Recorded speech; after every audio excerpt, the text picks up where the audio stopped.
Hello and welcome to Totally Schway, a podcast about the DC AU and whatever the hell else I want it to be about.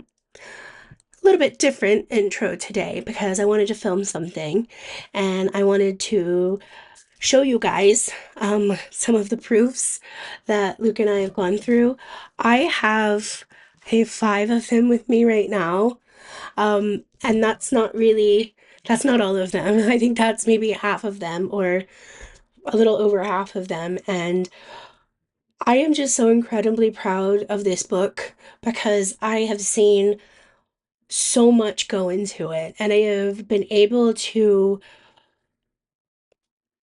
understand what it takes to, put something like this out. And it's not just, the ambition, it's the, everything it takes. Blood, sweat, tears. I say blood because Gilgamesh scratches us quite a lot, and sometimes he jumps on Luke while he's on the computer. And then Luke's like, "Whoa!" But yeah, Luke, do you want to say hi? Hi. Hi. So we were gonna film a little bit, but as you can probably hear my voice, I am still a little bit ill, so I'm not gonna go out or anything like that. And we are just going to melt into the regular format. I really don't show my face on here very often because I don't really like it. But I am so appreciative of each and every single one of you. I know I have a lovely community and I am especially appreciative of the people that have, commented and everything like that. You guys know how I feel about you guys, and I'll never stop saying it out loud, but I really love you guys, and I think it's time to get on to the interview. Right before I embarrass myself even more. Hi again. Hello. So we recorded a little bit beforehand, but You did. I want to do it again. Let's do my intro again. Hello and welcome to Totally Schway, a podcast about the DCAU and whatever the hell else I want it to be about. Hmm.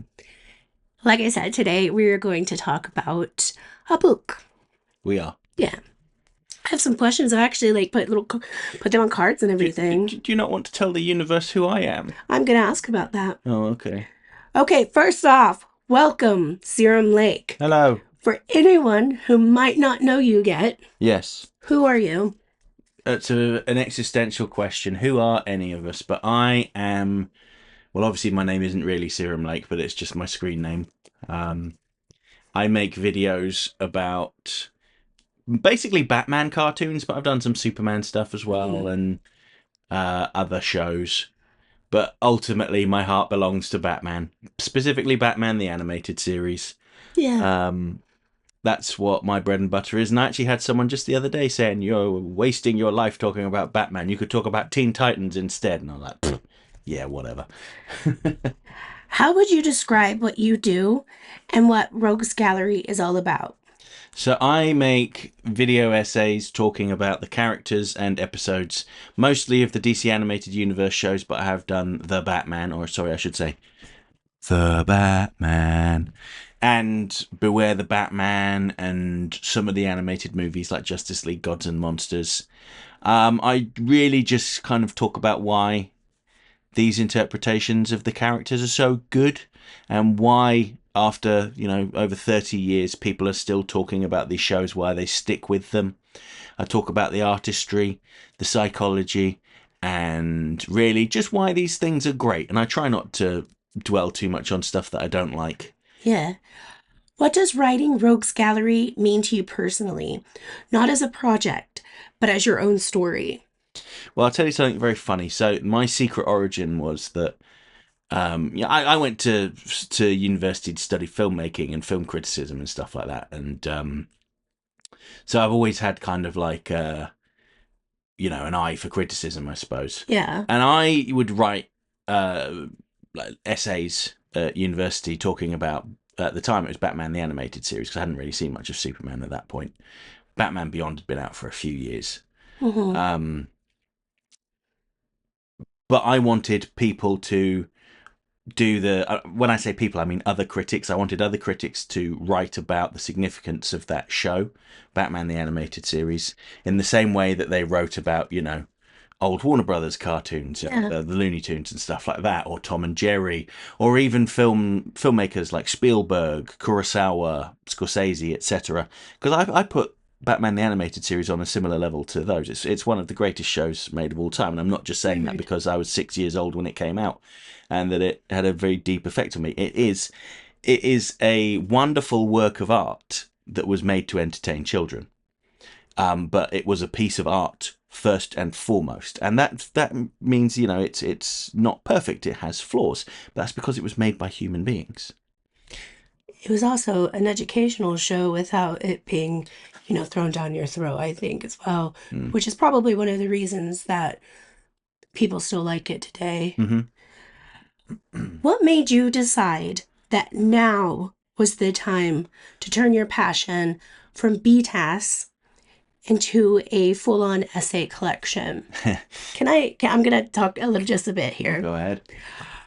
I think that has I think that has something to do with me being able to help as well, because I stopped working in a job that I hated, and then I kept pestering you and pestering you.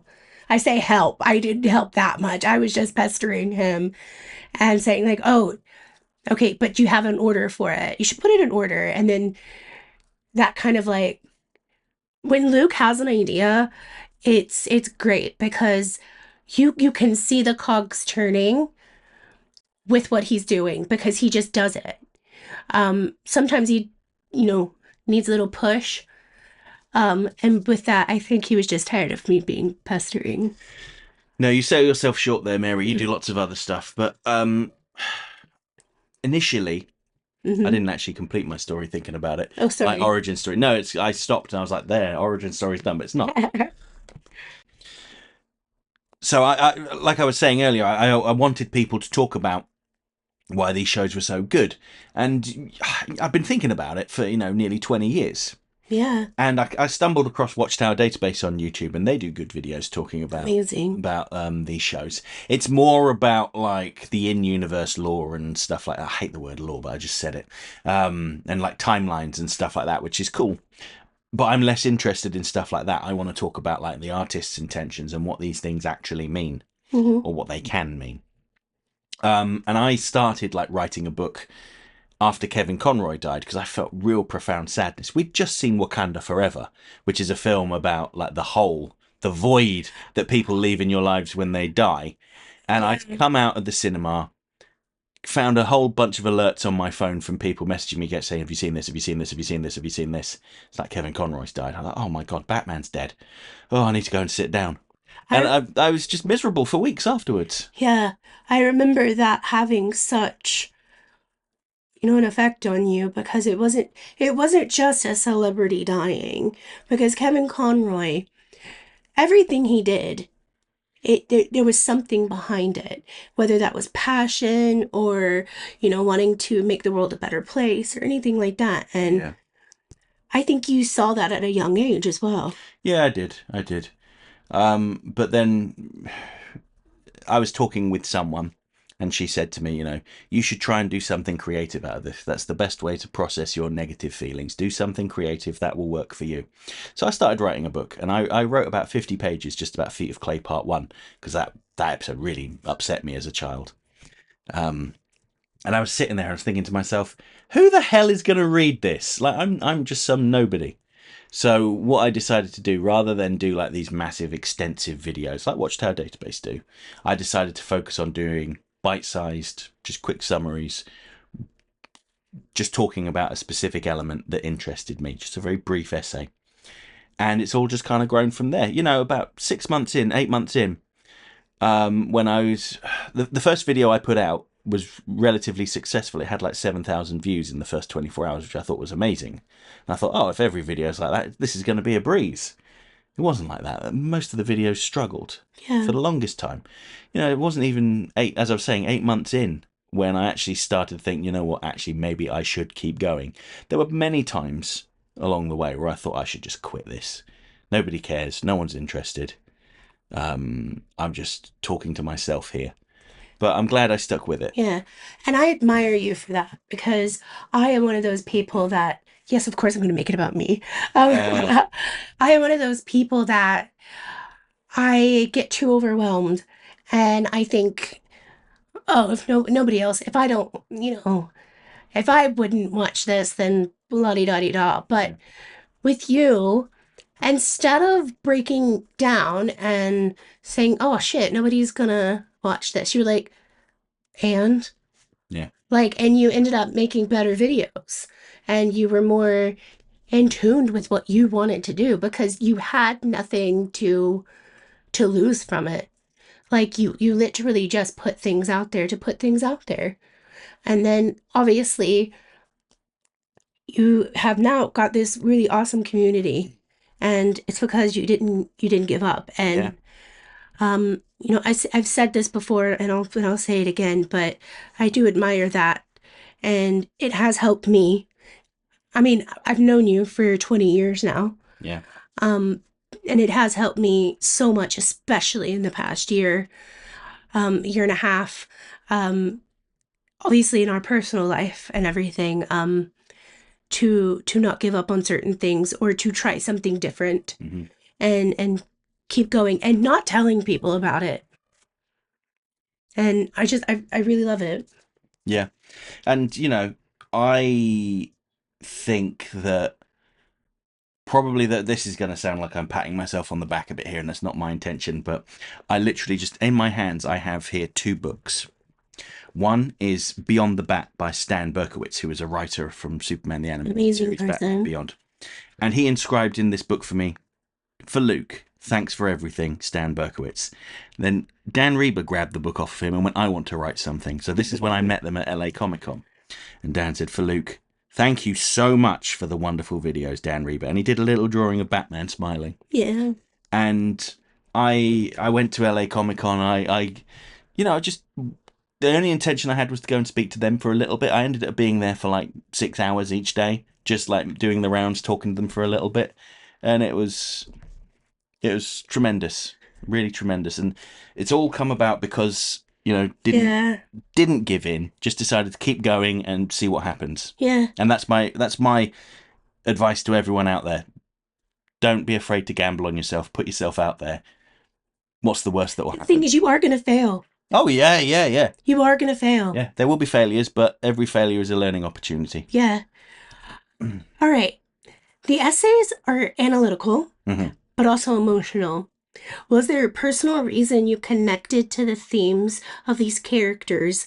Outcast, ambition, pain, duality, stuff like that. I think that it's it's a testament to the writing on these characters that they are very human, that you can recognize things in them. You can almost recognize yourself in some elements of these characters, like not by being like a deformed gangster, but just like the feelings behind it all and the emotion behind it all. And that's really what spoke to me. Hmm. What is it about Batman, the animated series, that still resonates so powerfully for you, even decades later? Well, I talk about that in the book, don't I? In Yeah. the first chapter, Like a proper chapter. brief But yeah, version. I'd just say it's a wonderful piece of artwork. It's tremendous voice acting, great music that echoes in my mind, even still. 30 years later, I'll hear just like recently I was in London walking down Oxford Street and a bus pulled up and there was a screech, and it was the exact pitch at the beginning of a piece of Batman music, and then I just started playing in my head. I was Yeah. going, anyway, doesn't matter. Okay, this might be one of the hardest questions. All right, go on. If you could describe BTAS in just one word, what would it be and Art. why? It's art. Art. Yeah, because it's a tremendous creation from dozens of human beings pouring blood, sweat, and tears into it. Yeah, that goes on to my next question. The show's tone, dark, noir, introspective. was unlike anything else in animation at the time. Mm. How do you think BTAS managed to capture both children and adults so perfectly? It's because it didn't talk down to children. A lot of shows that were made for children assumed that the children watching were morons, and let's be frank, a lot of us were morons when we were watching it. Hmm, But that didn't change the way can't that they forget told that. their yeah, no. Didn't change the way that they told their stories, right? Hmm, It didn't change the way that one of the things that I note in the book is how with the music, what's notable is not just how the quality of the music, but it's also the choice of when to play music, yeah. because there are prolonged moments of silence where you have ambient background noise instead of music, and then when you hear the actual orchestra chime in, you think, oh yeah, things are going down now. It was such a beautiful, and you said it before, piece of art. A little bit of everything went into it. Like the soul, which is, you know, the music, the art, the background, everything is BTAS. It is one of those things when when you're thinking about it, it's like, oh, okay, what's the best thing that you've come across in film or television? And I think BTAS is one of the things I think about because it's the whole show. Mm. It's the whole shebang and you can still see it. Yeah, I think it's like what 35 years later or something. nearly, yeah. Yeah. You included the Condiment King, Yes. which is a deep cut. Hmm. Why did you choose to give him that exclusive spotlight? Well, I mean, the completely frank answer is there's not a huge amount to say about him, so he wouldn't sustain a 10-minute video. But there is enough to say that it's worth writing something about him. It's only like 8 pages, his chapter. I also think he's worth mentioning because he is a character that people respond to just because he is so absurd, Yeah, including Robert Pattinson, the on-screen Batman. It says he's his favourite Batman villain. I need to fact check that. No, I've seen the interview where he said it. Oh, that's nice. Yeah, yeah, he I said, guess I'll just have to watch another Robert Pattinson review. "Oh no, twist your arm." Oh no, he'll always be my favorite Edward. I think he's the only Edward. So far. Don't you even. Hmm. Just bring it back. What did writing Rogues Gallery teach you about storytelling or even about yourself? That's an introspective question. Do you know, I wouldn't say that it necessarily taught me anything about storytelling that I hadn't already picked up Mm-hmm. from watching the shows. And I don't think it really revealed anything about myself because I like to think that I'm quite a psychologically aware person as Well, it is. sure. It taught me something about you. It did? Yeah. It taught me that, you know, you push yourself into things and sometimes um I can come into the room and say, "Hey, can we have another dog?" And you're like, "Sure, sure, sure. Another dog?" Something like that. So if I want something, I could just be like, "Hey, come in there. Hmm. Hey, look, can I have this?" You're like, "Why are you even asking me this?" It's like, just wanted to be nice. Yeah, cool. Let's move on. Now he knows my secrets. There's a lot of empathy in your writing for villains, for broken people, for misunderstood figures. Do you think that's part of what BTAS got right? Or modern storytelling sometimes misses? Now, that's a very interesting question because a very common comment I'll get on some of my videos is someone saying, "Oh, they don't make them like they used to now with these garbage writers," which isn't true at all. There's a lot of very good writing even now. Just look at say Creature Commandos. James Gunn's Creature Commandos was very good in Very terms of good. the characters. They were very. You could tell that he had, particularly Doctor Phosphorus. You could tell he had seen Batman the animated series and was like, "Yes, this is the way to go." Um, and I do think that there is sometimes a tendency among writers, specifically, I would say probably fans, that become writers is they want to kind of elevate their favorite characters. And sometimes their idea of elevation doesn't really match with what I think of what's best for the characters. So, for instance, I can give you the example of Ebon from Static Shock, who was like presented as the complete opposite of Static, where Static is like electricity, youthful and bright and, you know, light. Ebon controls shadows and, you know, runs a gang, very small scale, very selfish.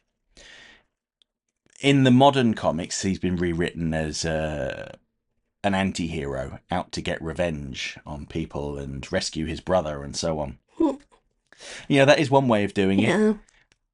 but I really didn't care for it. I prefer Ebon to be, you know, a character that very much has his role and he sticks to that role. I don't think that you need to take every tragic villain and make them an anti-hero. In fact, I think that kind of diminishes them. I think it's better to keep them as villains. You still understand why they do what they do, but they are still wrong in what they do. That was kind of a rambling answer, but do you feel like that answered the question? We all can't be Taylor Swift. Well, I was going to say, Either way is amazing. and what they do in Batman the Animated Series is they took these two-dimensional villains from the comics Mm-hmm. and they gave them tragic backstories. They gave them compelling motivations, Yeah. but they didn't make them heroes. No. Nobody's watching, you know, well, I don't think anybody's watching Heart of Ice and going, "Yeah, Mr. Freeze is right to freeze all of those people in that award show."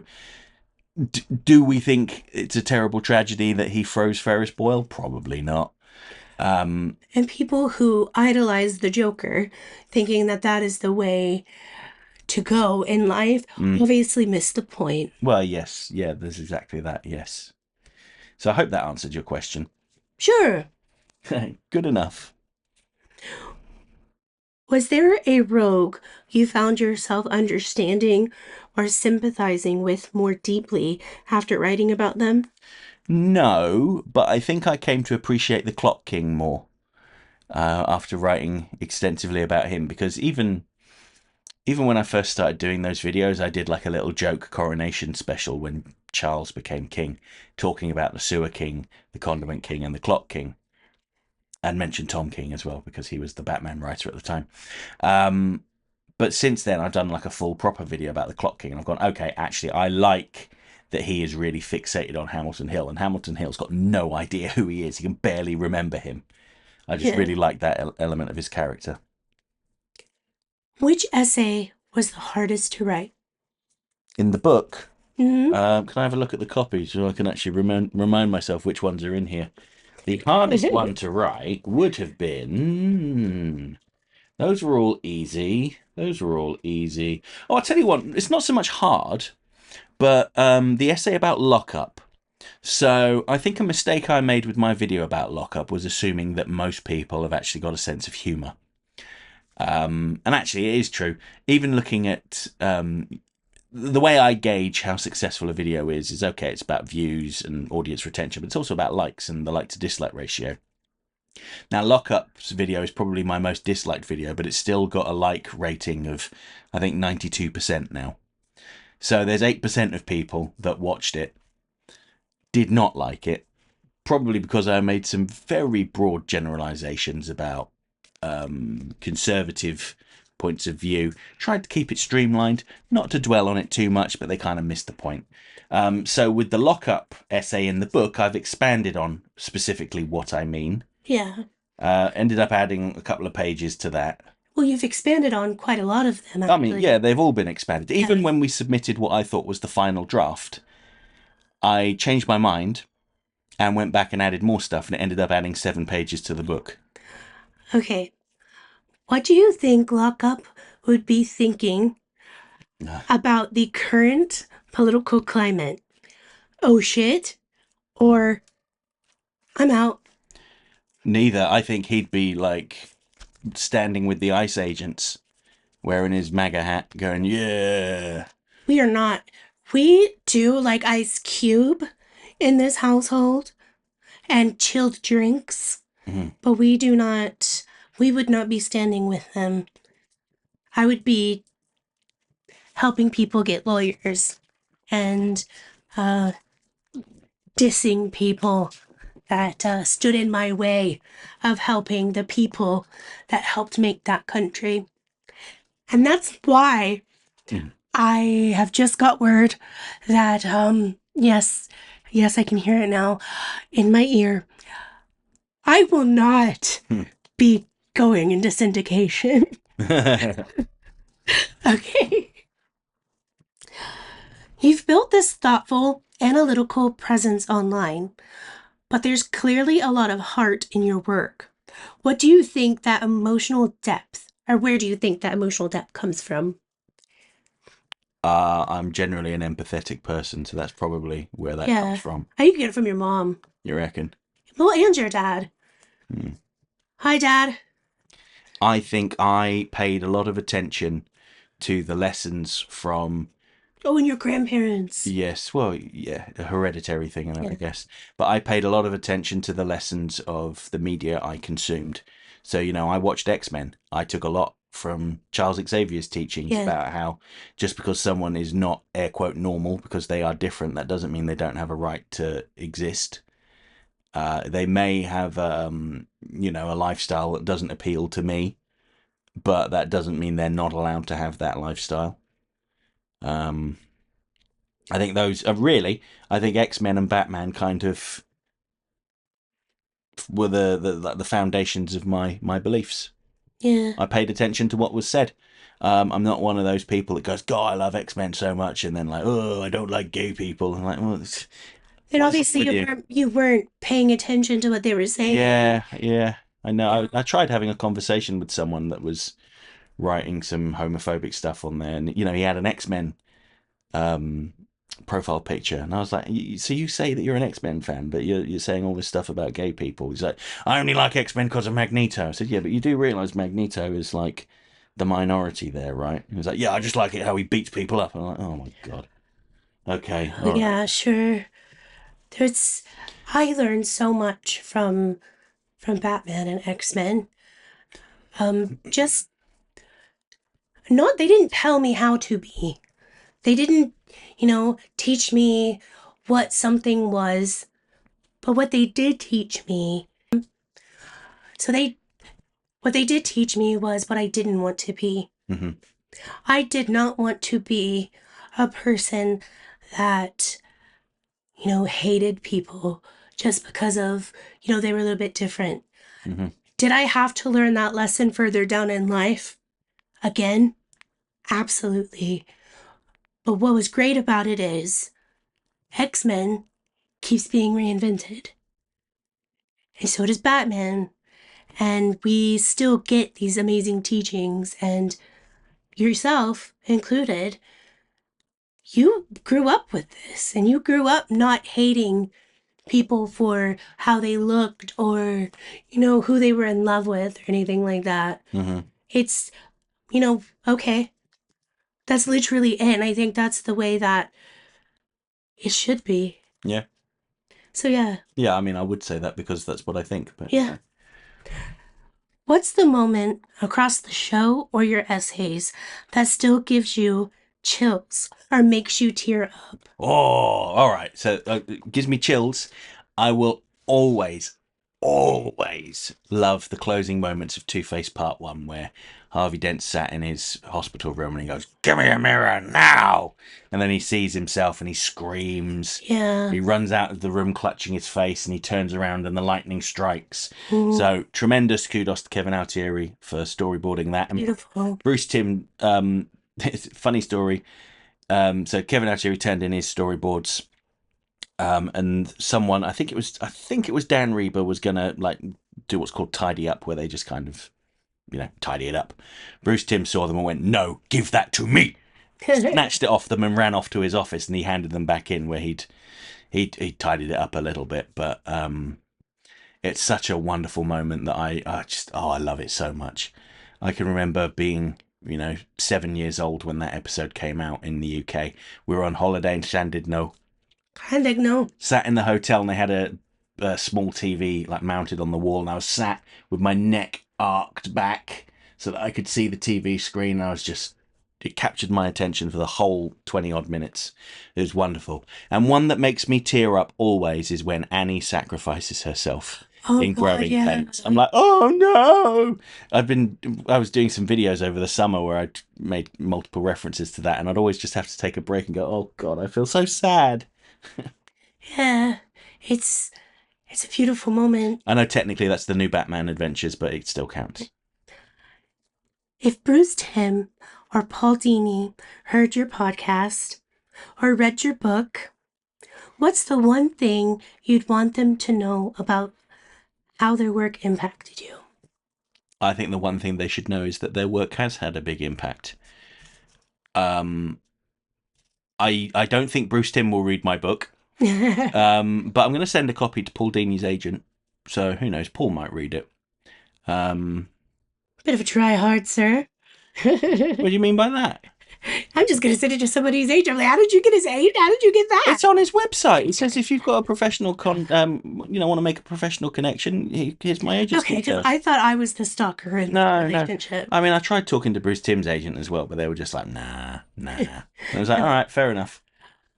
The wonderful thing about I think it's Bruce Timm is I don't think he doesn't really speak to anyone, does he? No. He's had some bad experiences with, well, when he's done like press and stuff, or he's been to public events, he's had some bad experiences that have left sour taste in his mouth. So you know what? Fair play to him. Yeah. He doesn't have to. That's what He I was doesn't. gonna say. Yeah, he doesn't owe us anything. Yeah, Doesn't owe us anything. like I love how he is still because I still think he with his work it shows his appreciation to the fans. Mm. And I think sometimes that is just that's good. Yeah. That's good enough. And when I say good enough, that's the work that they do, that everyone on this show did was exceptional. And it's still the work that they still do is exceptional. To this day, I cannot get over how insanely talented this cast and crew were. Mm-hmm. And if they don't want to be in the spotlight, that is okay. Yeah. Because I don't understand having fans or anything like that, but I can understand not wanting to be a part of the public eye. Yeah. And I think he might have been perhaps a bit surprised. I mean, this is just me like hypothesizing here, but I think perhaps he might have been a bit surprised by some of the negative reaction to Cape Crusader, particularly Oswaldo Cobblepot, because I was quite surprised by how much venom there was about Lady Penguin. Didn't get it. Yeah. I thought it was wonderful. And the thing I would say, if Bruce was listening, as I'd say, listen. And Paul. Although Paul didn't work on Cape Crusader, but anyway. That's okay. I would say, all right, there are always going to be those kind of small-minded people Losers. that don't like any sort of change. But I would direct him to look at the comments on my videos about it, and you'll find that they're overwhelmingly positive. There are plenty of people in there going, I really did enjoy Cape Crusader. This spoke to me. I like the changes to Harley Quinn, how she's more psychological. I like the brutal Lady Penguin. I think the most common complaint you'll see is people don't like the name Oswalda. Who cares? But if they called her anything else, then people go, oh yeah, that's not the real Penguin. That's Penguin's sister or Penguin's mum. The real Penguin's coming later on. So I completely understand why they did it. It makes sense. I hope Cape Crusader goes on and on and on, because although I did know the ending. I mean, I didn't know, but I guessed it. Yeah. I really enjoyed that show. Yeah. I really, really enjoyed it. What about Paul Dini? Paul Dini. So I think what I would say to him is, I don't know if you've never read his autobiographical comic, have you? The Dark Knight. Yeah, You're aware of it, but yes. I don't think you've read it. I am aware of it, but I do not believe I have read. I think it's going to be too sad, isn't it? Maybe a little bit, but I would say to him that everything that happens in our lives shapes us into the people we are now. And all of those negative things that happened contributed to who he is, who he was, what he wrote, the things he created, and they all had an impact on millions of people across the world. It certainly had an impact on me, and there are countless others like me who have been impacted by his work. And I know that doesn't take away the pain. It should not diminish it. And I'm not trying to minimize it at all in any way. But I hope he could take some comfort from the fact that his work has spoken to so many people and made a difference to so many people's lives that he will never, ever know. Yeah, I think that for both of them. And even though I've not read the comic, I do know about it, and I do know a little bit about their lives. Obviously not stalker vibes or anything. Hanging around outside of Bruce Timm's house. No, no, don't. I'm not doing that. Again. Yeah. Um, it's had an impact on me. Um, and it shows that your work can, you know, something that you think isn't going to do very well can change somebody else's life. And I've experienced this on a very smaller scale, because I do periodically get comments from people on some of these videos saying, thank you for making this video. The way you've explained this situation has helped me understand myself. Mm-hmm. And that's very. By the way, you're not talking down to them. By the way, they're never going to listen to this, but No, no, of it's course just not. I never want to anyway. Never want. such an appreciative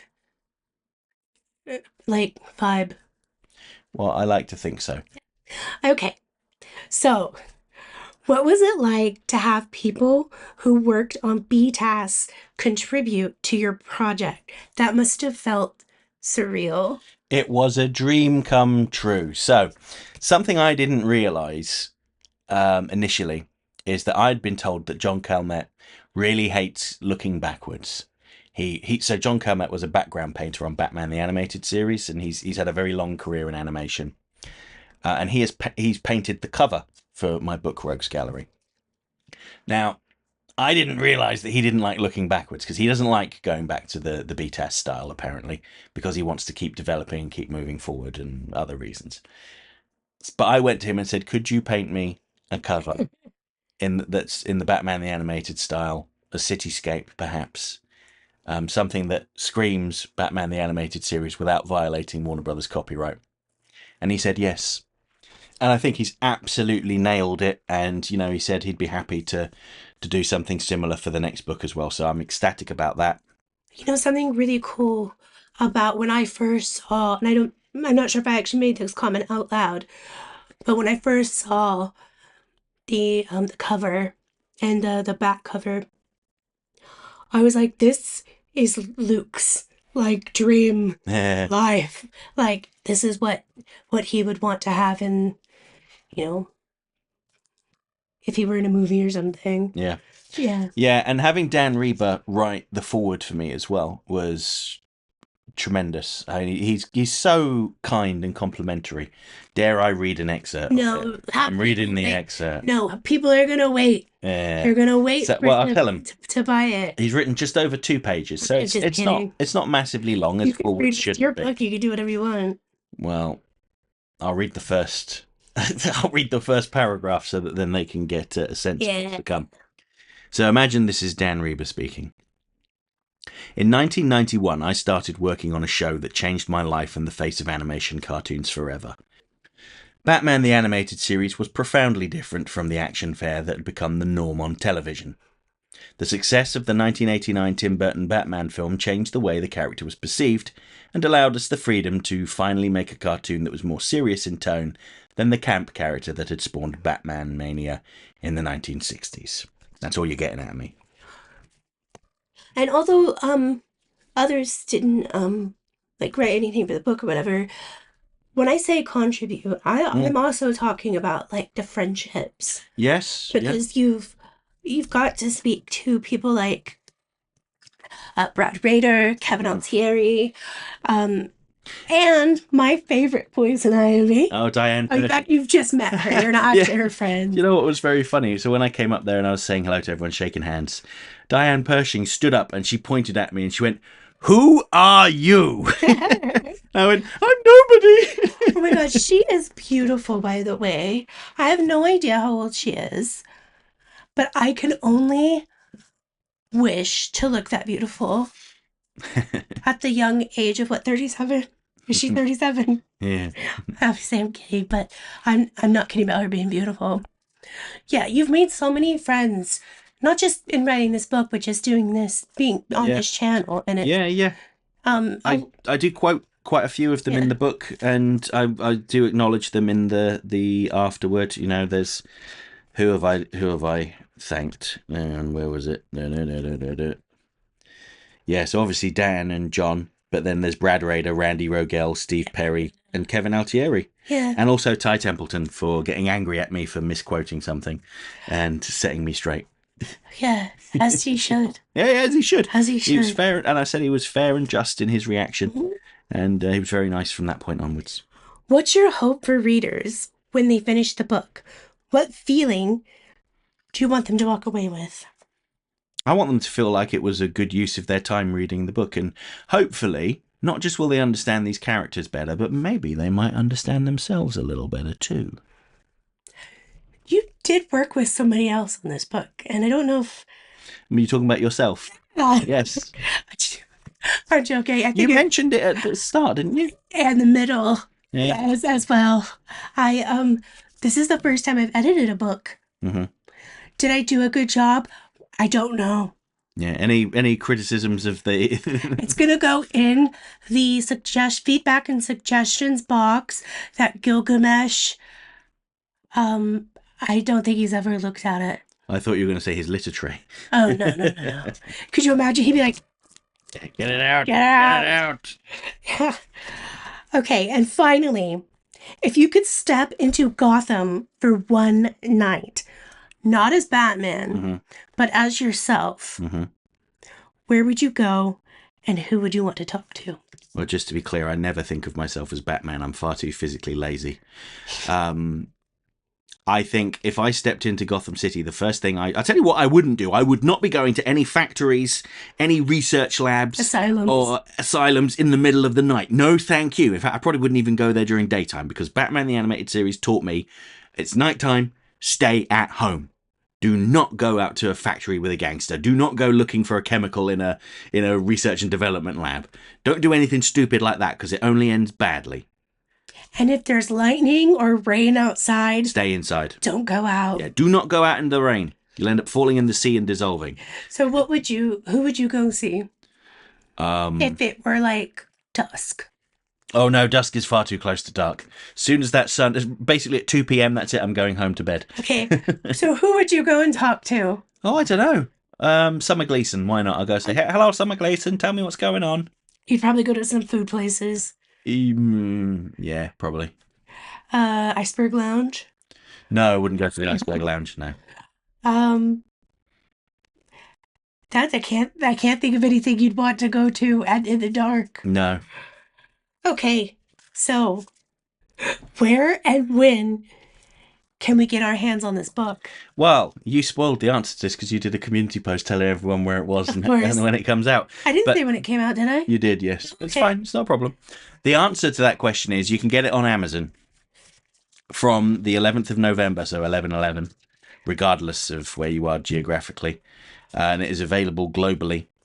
And what's the pricing on it? I remember that the digital version, so the Kindle version, is much cheaper because obviously it doesn't have the printing costs. So the Kindle version in dollars is $7.99. The physical version, I believe off the top of my head, is $19.99. Now that is entirely because of printing costs. Yeah. So, you can have your instant delivery digital version bought through Amazon and it'll be with you right away. Or you can order it from Amazon to get a physical copy, softback, for $19.99. Yeah, and I think something to note is that this is something that there's going to be another one. Yeah, This is volume 1. it is. And whatever you do with this one is going to probably go directly into funding the next one as well. I think Yeah. that's fair to say.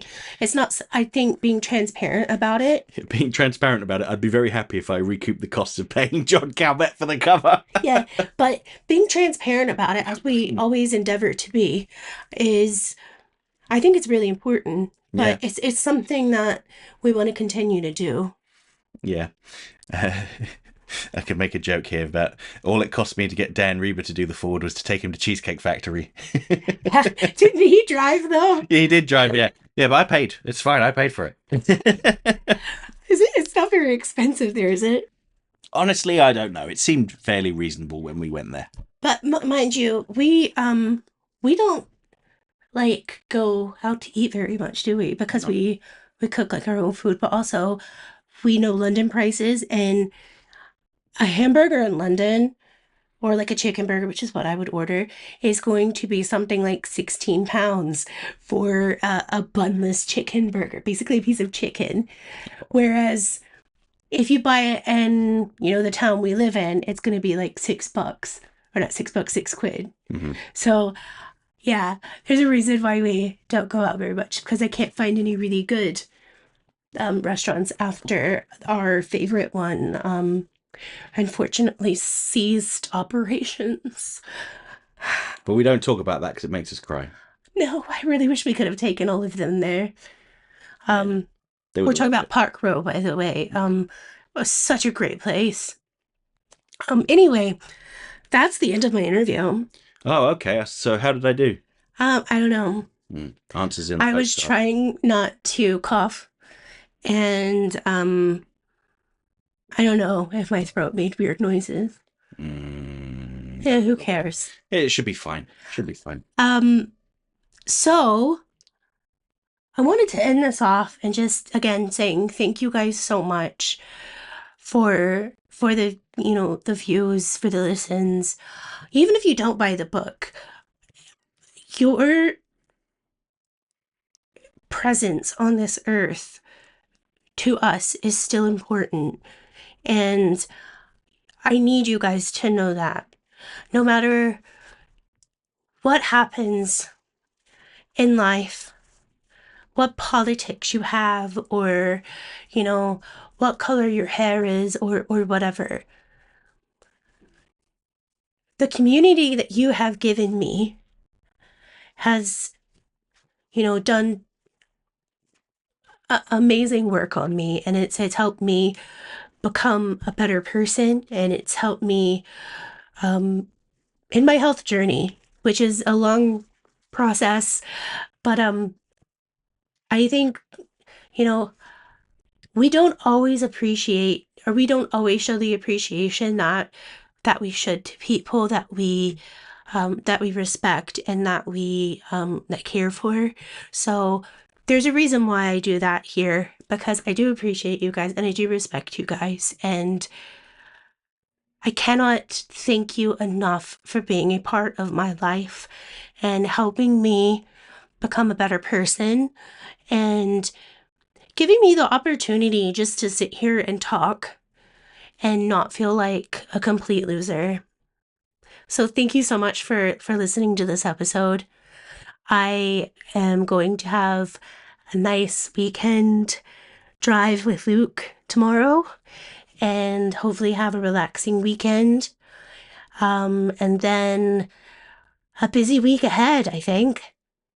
Not necessarily just because of the book, but there's like other things that we're doing as well that have nothing to do with YouTube. But yeah. So thank you guys so much just for being you.